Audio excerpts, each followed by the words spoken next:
Le Seigneur Jésus guérissait les malades et chassait les démons. Il est évident pour nous que chasser les démons, c'est une œuvre qui vise la destruction du royaume des ténèbres. Mais que dire de la guérison des malades? L'apôtre Pierre nous donne la réponse. Lorsqu'en décrivant le ministère terrestre de Jésus, il déclare que le Seigneur guérissait tous ceux qui étaient sous l'oppression du diable. Acte 10, 38. Si nous lisons attentivement les évangiles, nous remarquons que pendant toute sa vie sur cette terre, le Seigneur Jésus a eu pour objectif la destruction des œuvres du diable.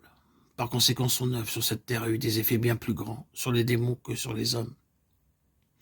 Le Seigneur Jésus nous dit qu'à la fin de cet âge, ses enfants se lèveront afin de porter un témoignage identique.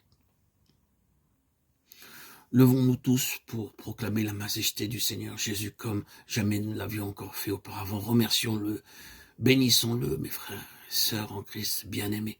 Bien que le royaume de l'Antéchrist doive précéder l'établissement du royaume de Christ, cependant nous devons témoigner pour le royaume de Christ avant la manifestation du royaume de l'Antichrist. Cet âge doit donc nécessairement s'achever et l'Église doit accomplir sa mission pour cela. Naturellement, il ne s'agit pas ici d'un nouvel évangile, c'est seulement un aspect du seul évangile qui, pendant trop longtemps, a été négligé par le peuple de Dieu. Car tous les apôtres ont proclamé cet important aspect de l'évangile, fortifiant l'esprit des disciples, les exhortant à persévérer dans la foi et disant que c'est par beaucoup de tribulations qu'il nous faut entrer dans le royaume de Dieu. Acte 14, 22. Et ils lui fixèrent un jour et plusieurs vinrent le trouver dans son logis. Paul leur annonça le royaume de Dieu en rendant témoignage et en cherchant par la loi de Moïse et par les prophètes à les persuader de ce qui concerne Jésus. L'entretien dura du matin jusqu'au soir. Acte 28, 23. Bien plus encore, après sa résurrection, le Seigneur Jésus lui-même a parlé à ses disciples de ce qui concerne le royaume de Dieu. Acte 1, 3.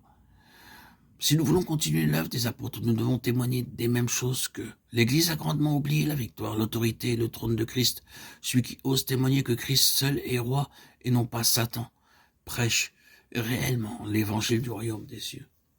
Ne soyons donc pas de ceux qui se méprennent à l'égard du temps où nous sommes. Il y a un seul évangile qui correspond à l'époque du royaume de Christ.